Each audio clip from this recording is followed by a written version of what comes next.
Welcome, everyone. This is Dee Varengia, and I'm super excited to be able to come on out here with you and introduce you to Terry Dale. Now, I actually just learned about Terry's story. I had been following her and her husband for some time online through mutual friends, and I just thought they were cool people. They're active, they live great lives, they're positive. So I was like, wow, this is cool. So when Terry's husband reached out and said, Dee, I don't know if I'm overstepping here, but I believe my wife has a great story. And I don't know if Mark knows this about me, but one of the things that I admire about, just people in general is loyalty. So the fact that her husband came and spoke on her behalf really just opens me up because I'm used to, the complete opposite where it's like, women are always giving me stories about how they're pushing and struggling to go forward, and they're doing it all on their own. And here was Mark, Terry's husband, who said, hey, Dee, my wife has a story. And so I got to learn more about her story, and through learning about it, that's why I titled it this, what it really takes to be healthy. Because what Terry was able to do, and this is not something, according to statistics, depending upon which cancer it is, it could be anywhere from 1 to 3 people, 1 to 15, 1 and 20. So it's not something that's uncommon. And I believe what she's going to share with us and her story is really going to help open our eyes. I know for myself, when I look at a woman who says, you know what, I did something bold. I refused chemo. I just stopped. My whole world just stopped. I'm like, wait a minute. I am very natural. I love to be holistic, but hold up now. I respect you. I have a lot of respect for you. And I just want to thank you for coming on out and sharing that story. You could have kept it to yourself, but you've written a book, and we'll get more into that. But Terry, if you'd come out, please, and introduce yourself, share your story, and let us know about what your mindset was. Because like I said, when I heard that, I was like, wait a minute, who is this woman? Because the discipline that it takes to do something like that, the determination, and also the inner knowing. There's so many other outside forces in society that will tell you otherwise. So how did you get the strength, Terry? Please. Yeah. Hi, Dee. Well, thank you so much for, first of all, that wonderful introduction. I didn't know that backstory about Mark, but Mark, again, just like you, our husbands mean the world to us, and my husband is the most supportive man on the planet. And without him, this journey would have been a lot harder. But, when I was diagnosed with cancer, it blew my world. It was the worst day of my life. And one of the reasons why it was even more devastating was because I'm healthy. I've been in the fitness and holistic health industry for 20 years. I'm a nutritionist. I'm a coach. I help women and men, with their health, right? So when I got cancer, first of all, I was like, what? How does somebody like me get cancer? How does somebody as healthy as me get cancer? I don't drink. I don't smoke. I eat healthy. I'm really concerned about what I do to my body. And so that was the first thing I had to really deal with, because it was just like, wow. So it broke me. I mean, to be honest, it broke me. So, a lot of times people ask me, well, how did you decide to go holistic? How did you decide to refuse chemo? Because, that's all we know. 1 out of every 2 men and 1 out of every 3 women are going to get cancer in 2018. That's the statistics that come out of the American Cancer Society. So it's an epidemic. And, you always hear about all this funding and everything that's going to cancer research. Well, obviously there's no cure. Why is it getting worse? Obviously the money is not going to the right resources, right? So the money is going towards chemo and radiation, which have been proven time and time again not to work. Now, again, there's always opposing opinions about that, and we'll talk about that in a little bit. But when I was diagnosed and I had to come to terms with I had this, for me it was, okay, well, I can't change it. So I need to practice what I preach. I've been in this industry for a long time. I've helped many people reverse their diabetes, reverse their fibromyalgia, reverse obesity, reverse heart disease. I've just never had to learn about cancer, right? So I know what the body can do. I've seen it reverse. I've helped many people reverse their diseases. So in my mind, I'm like, how is cancer different except it's cancer? And for me, I felt like I'm not going to be a hypocrite and go and do drugs and all these toxic treatments if I preach holistic, and that's what I've been doing all my life. So for me, even though the decision was challenging, it was not really a hard decision because I'm like, I can't do the other. I don't want to put poison in my body.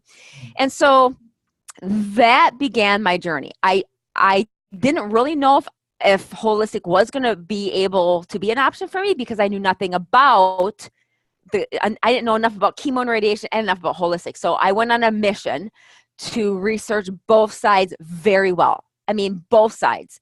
I've learned that, anytime you have to make a very big decision in your life, no matter what it is, you have to really understand what you're dealing with before you can delve in and do something about it. So, long story short, my book explains kind of like the journey of what I had to go through with meeting with oncologists and meeting with doctors and just the terrible experiences I had with doctors, with medical doctors, just giving me wrong diagnosis. And when I went into surgery to have my lymph node removing the wrong one, and then, telling me that I was stupid to do holistic and that I was messing with my life and that I needed to do chemo the next day, just all this stuff was just like so overwhelming for me. And I did audio tape all of my conversations with my oncologist because 2 reasons. One was because I knew I'd be super nervous and not remember anything about what she said. And 2 is I wanted to be able to have it on record because I really wanted to learn from this experience. And my first appointment with the oncologist, I had already kind of made my decision that I was going to go holistic, but I really felt like I've got to go see an oncologist. I've got to go hear that side, right? I've got to at least see what they have to offer me in terms of medical care. So I did go, and I walked down the hallway to the oncologist's office, and I just had this extremely sick feeling in my stomach, right? And I walked in, and the first thing I saw was a huge bowl of candy on the counter. To my left, a staff of people that were so angry, and they were even communicating with me. They were looking down. They were grumpy. It was just the feeling of just total, like, they didn't even want to be there, right? Just terrible impression. I look over to my right, and there's a whole row of people sitting in chairs with chemo in their arm, blankets on their lap, and puke buckets on the side. And I'm seeing them puking. I'm seeing them with these blankets on them, and they have the chills, and they're sickly looking. They have bandanas on and the wigs on. And then I look in the rest of the waiting room, and just the whole place was like this vision of sickness and hell. I couldn't even stand it. So I walked in there, and I quickly walked back out, and I said, I can't do this. I said, this in itself, I was the healthiest person there, not yet I had cancer. I looked like the healthiest one there. So I walked into the hallway, and I said, I can't do this. And Mark came running out after me. And so my parents were with me, and they said, okay, Terry, just why don't you just stay here in the hallway? Just you don't need to come in. Me and your dad and Mark will actually go talk to the oncologist, and we'll get all the details, and you just stay here. And I'm like, yeah, I think that's what I need to do. So I prayed. I went to down the hall, and I just said a prayer. I said, Lord Jesus, I can't do this, but I know I need to go in there, but I please help me. I was so scared, and it was traumatic. And God calmed me down. So then I ended up going into the appointment. And long story short, because I explain this all in my book, and this I could talk forever on this, but I went in there, very well educated. I mean, I had already done a lot of research on the holistic side and the chemo side before I met with my oncologist. And I went in there and I had probably 50 questions. Half of them were all holistic related and half of them were about chemo and radiation and all that. And I started asking her right away about some of the holistic treatments and about nutrition and all that. And she knew nothing about any of it. In fact, she told me in that appointment, she said, Terry, I cannot, first of all, tell you anything about what you need to do from a holistic standpoint because I will lose my medical license. I can't even research anything holistic. I can't. She goes, I have to abide by what the AMA and what the Medical Association tells us the treatment is for cancer. So I can't help you. I just can't help you in that regard. She goes, what I want to share with you, though, is what I would do from you from a medical standpoint. I mean, I asked her everything about vitamin C, intravenous vitamin C, and about nutrition, about DNA testing, about hyperbaric chamber. I mean, everything. She knew nothing about it. And so when I asked her, I said, well, okay. I was very respectful, actually. I was blown away and shocked and a little bit angry, but I was very respectful. She was actually very nice. She was very nice, but she didn't know anything. And so my impression was like, well, I want to give my life and put my life in her hands if she doesn't know anything about anything holistic. I said, that didn't seem right to me. So I said, okay, doc, how would you treat me? What would be the treatment? She says, well, I would look in the book and I would determine what kind of cancer you have, which we already know here. And then I would weigh you. And then I would determine how much of the cocktail that your body would, require. And then we would send you down the hall. We would go look at wigs. And then next week we would start you on chemo and radiation. And I was like, that's how you treat me? You don't ask me about anything about my lifestyle. You don't ask me about my nutrition. You don't do any DNA testing. Do you do a chemo sensitivity testing to see if even the chemo would even work on my body? That's how you would treat me? She goes, yeah.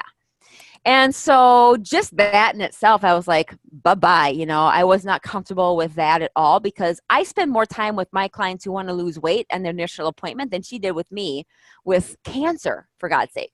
So I just was not comfortable with that particular appointment. It just confirmed my decision that I wanted to take my health into my own hands, and it just confirmed it for me.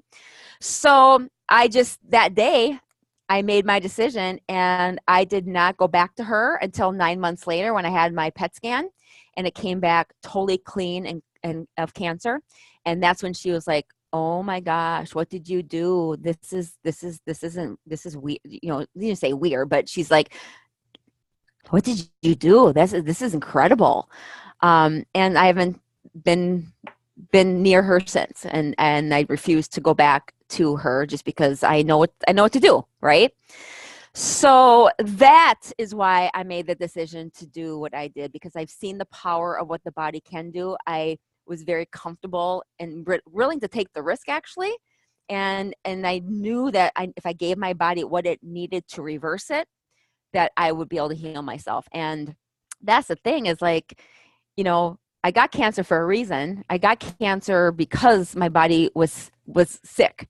So finding out why it got sick and finding out what I can do to reverse it is always going to be my mission. Doing chemo and radiation does not cure cancer. It doesn't fix it. It puts a Band-Aid on it. It doesn't. And we can get into some of the science behind it, because I think once some of your listeners really understand the science behind cancer, it might help them to not be so afraid of it. But I do get it. When you get diagnosed with cancer, it's hard because nobody knows about the holistic. They don't teach that. There's not a doctor that will teach that because they can't. Wow. Yeah. Wow. You brought me through every emotion, especially as you were speaking about what you saw in the room and that hallway. I'm just like, my goodness, because I do think a lot of us, like I started it off and I said, cancer, hold up now. That's cancer. So, for you stepping into that, having clients that you've worked through, you've seen the power of what our bodies can do. Yeah. and you started this journey. So now you don't have, you know, the regular medical industry behind you. So you're going out with your knowledge. How did you even find a professional to help you along this journey? Yeah, that's a great question.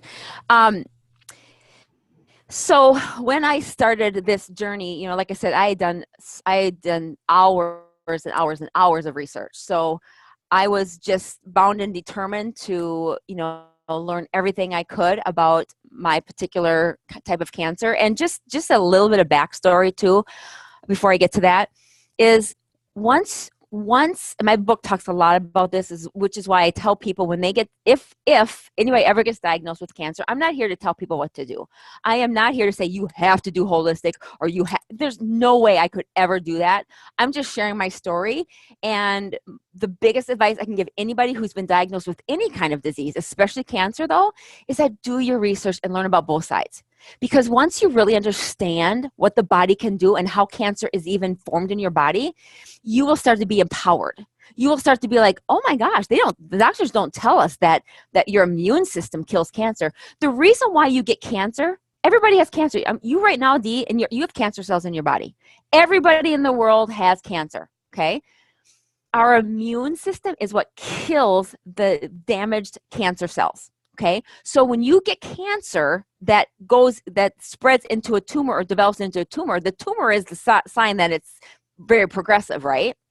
So your body, once it develops a tumor, it's just an indication that your immune system is no longer has the ability, has been suppressed to kill the cancer cells. So it's developing tumors. Okay, so when you do chemotherapy, the chemotherapy does not kill the circulating tumor cells that are in your body. The chemo only shrinks the tumor. The tumor in itself isn't really dangerous. The only time the tumor is dangerous is when it's maybe in a place in your body where it's blocking an artery or cutting off a major vessel. That's when the tumors get dangerous. And there's absolutely a need for sometimes when the tumor gets too big where you have to have surgery or chemo to shrink it, whatever.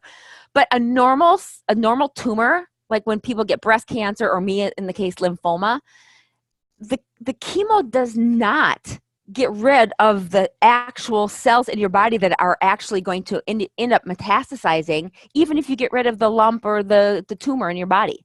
The chemo only shrinks that tumor.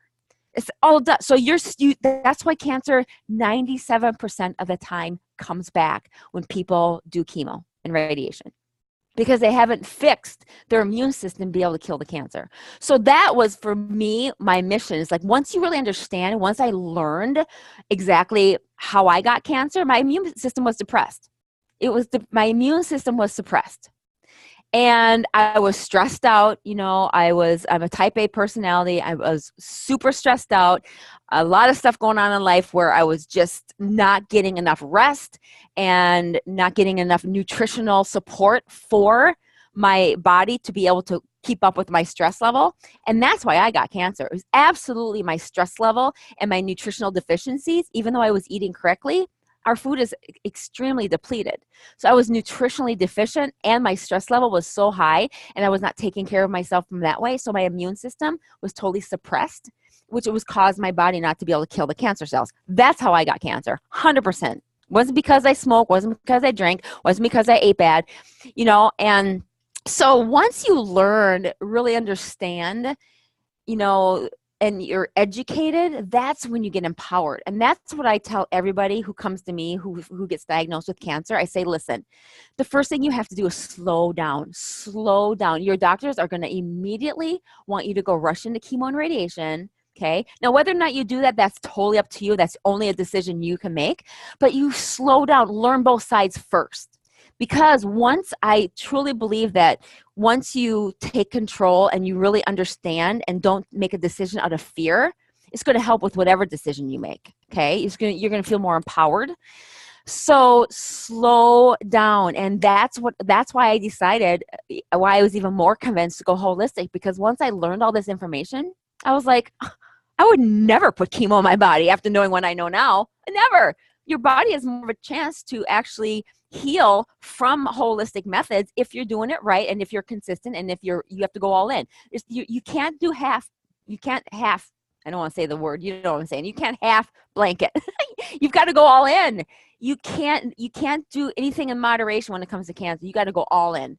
So your choice is either chemo and radiation, which is not going to work anyway. It's going to shrink the tumor, but it's not going to kill the cancer. Or you go all in with your nutrition and you find somebody to help you that's either been through it or that can actually, help give you some relief and some support. So for me, to answer your question, I didn't have any help for about 6 months.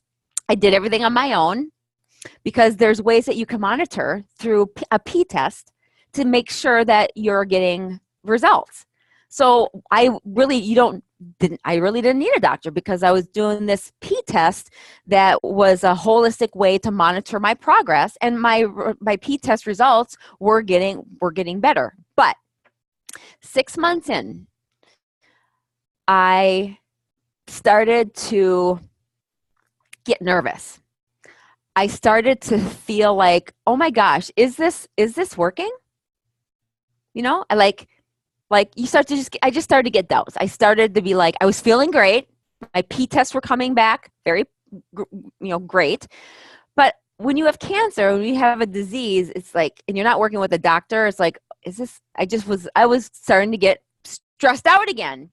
So I did hire a holistic practitioner because I wanted two things. I wanted to get my DNA tested, and I wanted a Rife machine. And the only way I could get a Rife machine was by hiring an actual holistic doctor that can program a Rife machine. I really wanted the Rife machine.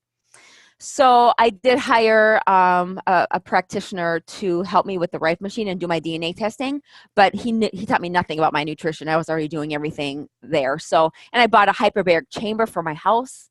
I have an infrared sauna. I have the Rife machine. So in my home, I have this like little holistic health room. And I still to this day do my hyperbaric chamber every once in a while. My Rife machines every single day. I do that every day. And then the infrared sauna, I do that, quite often. And I still eat very anti-cancer diet.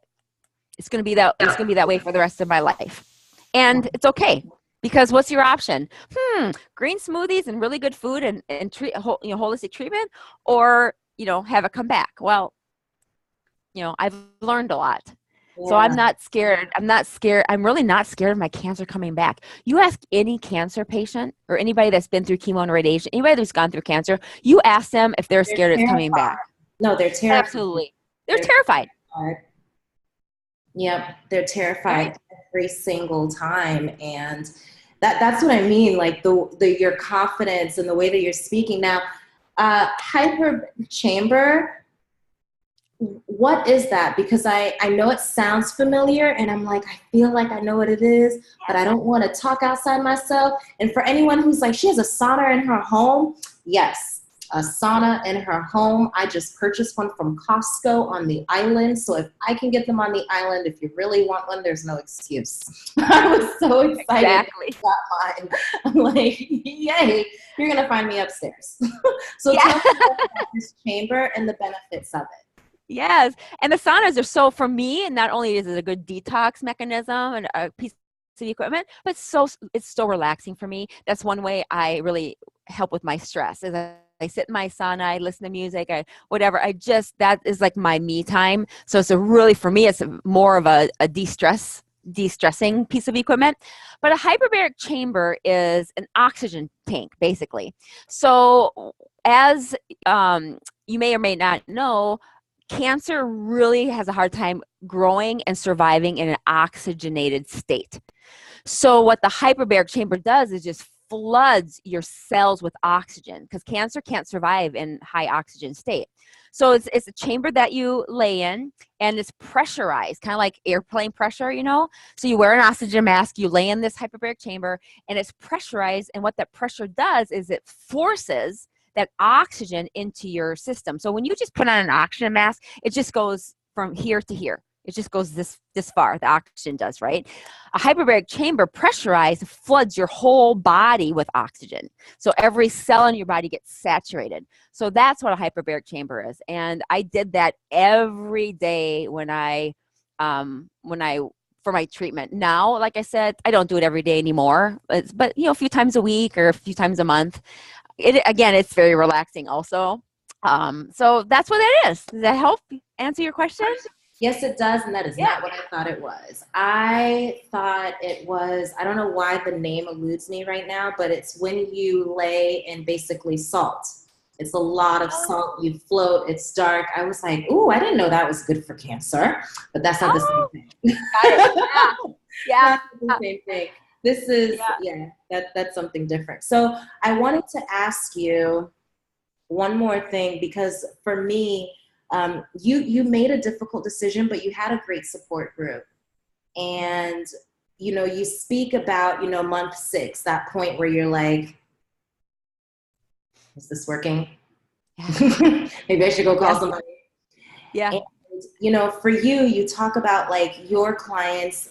Can people come to you and ask you questions and, reach out to you about this? Because I'm just going to be honest with you. When it comes to alternative health, and you know this more than anyone else, we're kind of like on our own island.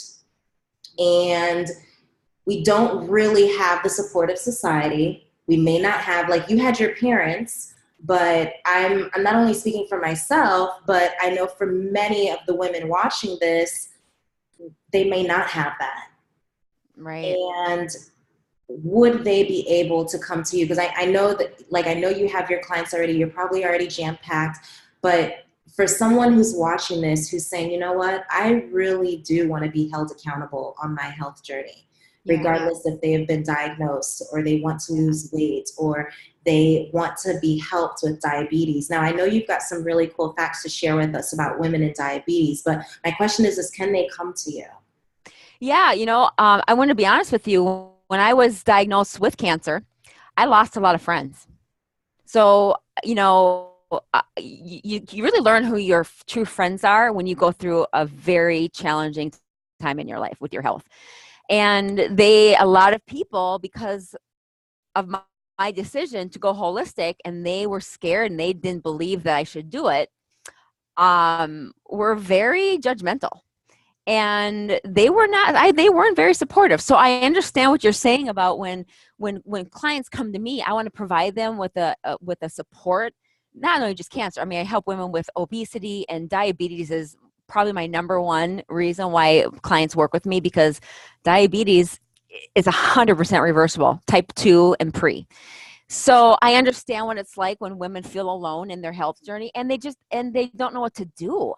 And that's what I try to do with my clients, is help them take the confusion out of their situation and keep them accountable to have faith in themselves that they can do something about it.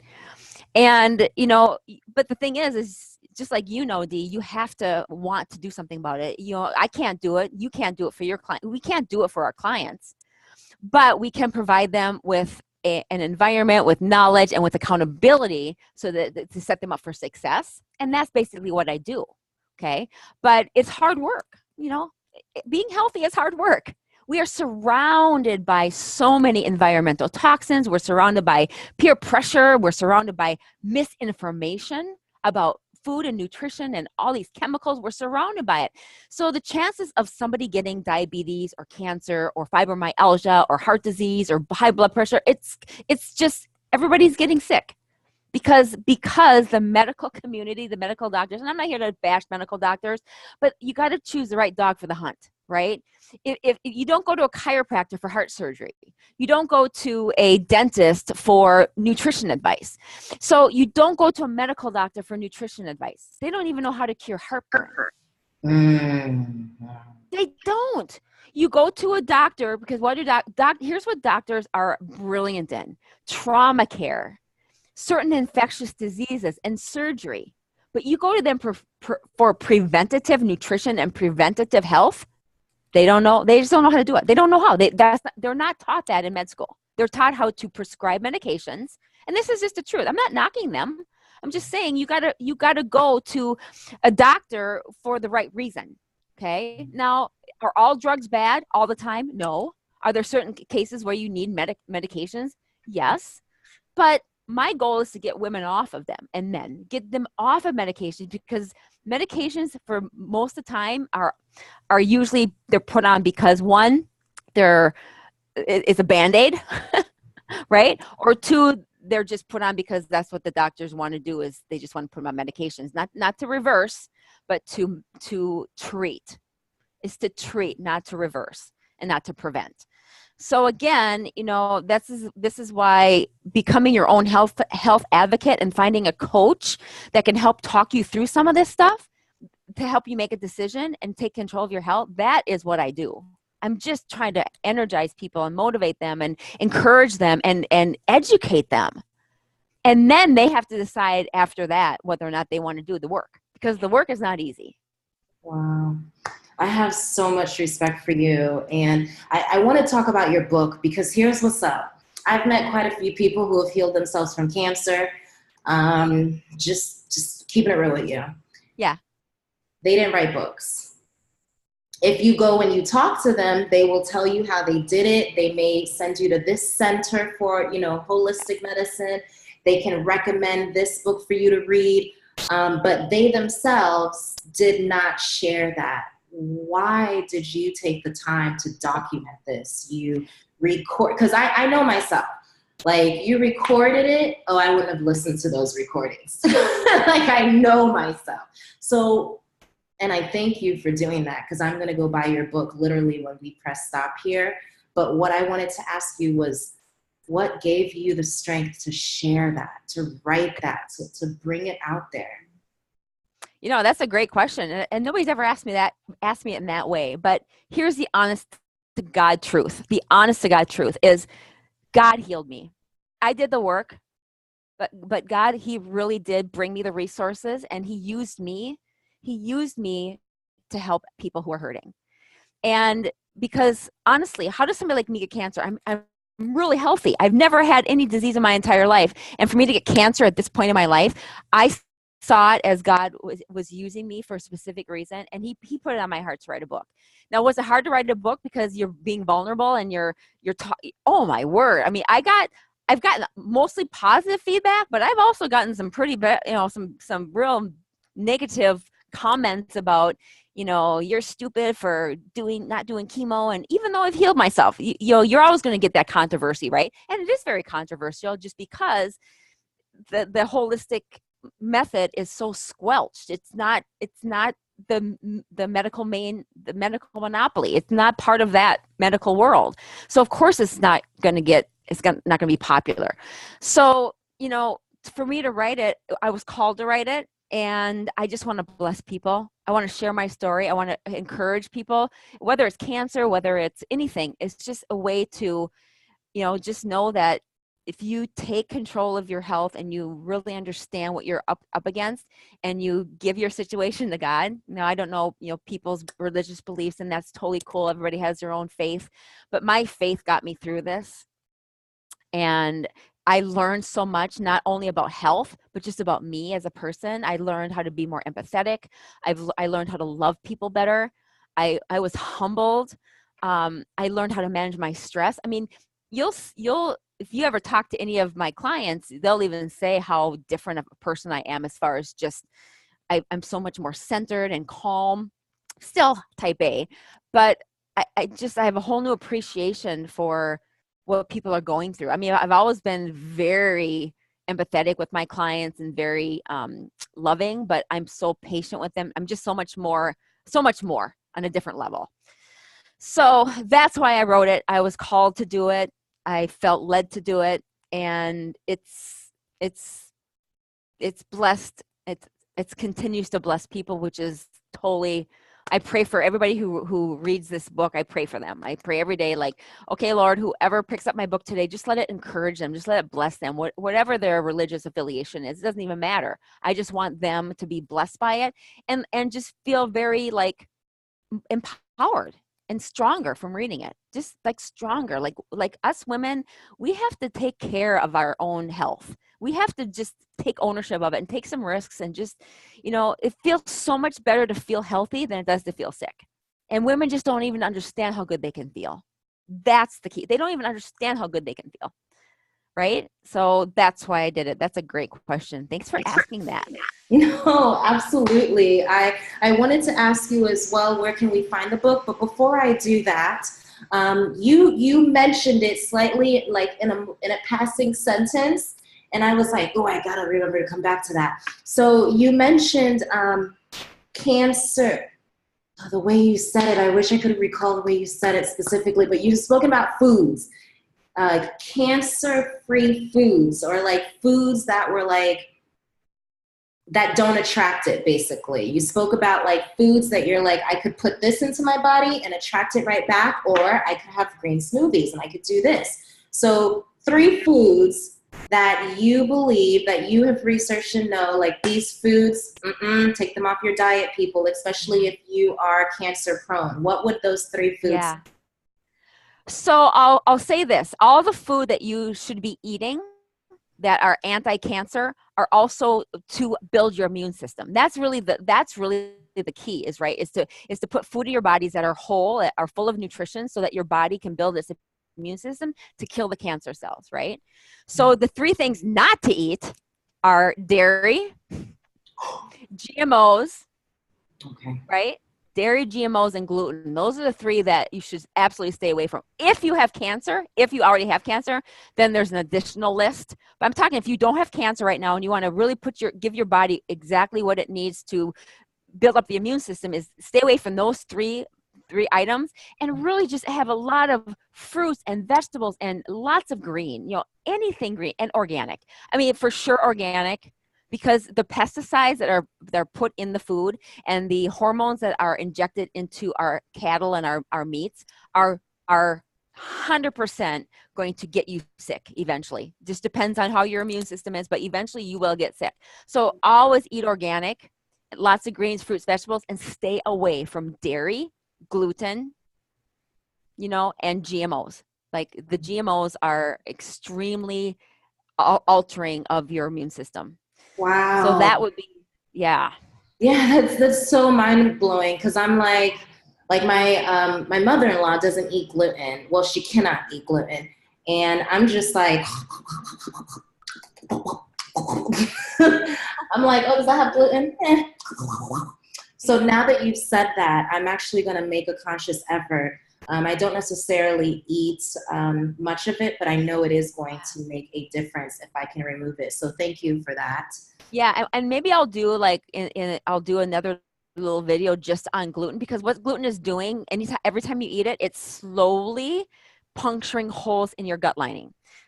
That's what gluten does. So even if you're not symptomatic of it right now, eventually it's slowly penetrating and causing these rips in your gut lining, and that's what's called leaky gut, and that's basically what gluten does. And not everybody's not immune from it. I mean, everybody who eats gluten, that's what it's doing to their gut. Now, whether or not you're symptomatic, it's based on the person. But every time you eat gluten, that's what's happening to your gut. And there's a reason why, and I will do that in another video. But once you really understand why, it's like, oh my word, you start to think about what you put in your body, right? Because most people don't know, well, gluten, what's the big deal about gluten? I can eat gluten. I feel fine. Well, you'll feel fine for a while, but it's slowly damaging your gut lining. So maybe I'll do a video just on that sometime. Yes, that would be very interesting. I know everyone will be like, yes, I would love to hear that. That's awesome. I'm saying yes for them. Hope you don't mind, Queens, but I'm saying yes for you. So where can we, because there's 2 places that I want to make sure that everyone watching this knows how to find you. I know that I'm going to link your Facebook, so they'll be able to find you there. But do you have like a quick link to your book where we can go and get the book? Yeah. Yep. So the easiest way would be, if you want a downloadable copy for free, you can go to my website, but that's just a downloadable copy. It's just terrydale.com. Okay. Otherwise, the book is on Amazon and Barnes and Noble, but I can give you a link for that too. And my Refuse Diabetes book right now is just on Amazon. That'll be in bookstores later. This is my newest book. So that you can get a downloadable copy on my website also. So on my website, I'm not sure if my husband has uploaded the links yet. I'll have him do that very soon. But if you go to my website, you can find everything there. Okay, and on terrydale.com, you're also going to send us emails and keep us in the loop, right? Yes, Okay, okay, good. Because I wanted to make absolutely. sure that they can get emails and be connected and reply back Yes. to you. And okay, great. And Yep. then If if you they go to Yep, Amazon, if they go to my website and put their name in to get my copy of my book, they'll get like they'll be put on a distro list, and if they okay, want want information from me, otherwise you can always email me directly or Facebook message me, whatever. okay, I'm not hard cool. to So, find. Queens, I've got some steps for you because every video we got some homework, right? So this homework, I'd like you to go to Amazon. Type in "I Refused Chemo" by Terry Dale. Buy her book. Download the book. Queens supporting queens. Okay, this is really important to me. This is really important to her and her vision. And I don't know if you saw what I saw, but I literally was like tearing up during several times of these. I don't know how much of my face y'all could see, but when she said I was called to do this, I already knew that I was going to buy the book for the next women's event. I already knew that. Once she said, I'm writing it because I was called to do this, that's all I had to hear. So I don't know if you believe in the law of abundance, but I sure do. And I know that whenever we help out God's people, we continue to lift them up. What does he do to us? Right? Mm. And even if Awesome. you're saying, oh, Dee, I don't believe in that, there's something called karma. And you know very well that it exists. We're not going to talk about your faith and push something onto you, no, but you know that. So if you expect someone to buy from you, because each and every one of us has a business, right? So if you expect someone to go to your page and buy from you, but you're not willing to go to Amazon and purchase Terry's book, why would somebody buy from you, right? So let's show that support to her, please. And I'm going to ask you as well that when you read the book, post something that you've learned from inside of it inside of our circle. Let Oh, them that'd be awesome. learn that. You can post on your page, but really share it inside of the circle because you see, not everyone inside of our circle is a queen yet, right? They haven't gotten started yet. So now you're able to share with them something that you've learned. And I named it Women's Alchemy Circle, our circle, right? I named it Queen Series. It's not Dee's series. It's not Dee's circle. It's Women's Alchemy Circle for a reason. My whole vision was to be able to connect you with women who were called. That was my vision. Sometimes we throw in a couple men in there. I'm sorry, they happen to dominate. But for the most part, that's what my vision was. And Terry, I want to thank you. Thank you so much for coming out and sharing your story, being a testament, writing your book, being able to endure that. Because I'll tell you right now, I don't even know. I don't even know what I would do. All I know is because I have heard your story, I have more knowledge. So And you for would slow that, down. You would just slow down and take more time you to figure it see, out. you Yeah. see, and you're just, I love it. I absolutely love it. And I really appreciate you coming out here because like I said, I've met people who have, refused chemo and they're healed, but they didn't write books and they didn't share it with anybody. And they kept their journey to themselves. And here you are being vulnerable and Oh, sharing it. I have so much respect for you. Thank you so aw. much for coming out. And if there's anything that you would like to leave these beautiful queens with, please. I just want to thank you, Dee, for having me on. I really do love to share my story because, again, I just want to serve others. So if there's anybody of any of your peeps that just need some, some love and need some coaching or just need to talk or I can't wait to be able to do some, some classes inside the Facebook group just to educate and teach. I love to teach. I just love to serve. So I'm just here for you guys, whatever you need, just let me know. So thank you so much for having me a part of this group. I love it. You're amazing, Dee. You're amazing. You are amazing. Thank you so much. As life continues to go on, I believe we're only as amazing as the people that we connect to. So thank you for helping me reach the next level. I really appreciate that. Thank you.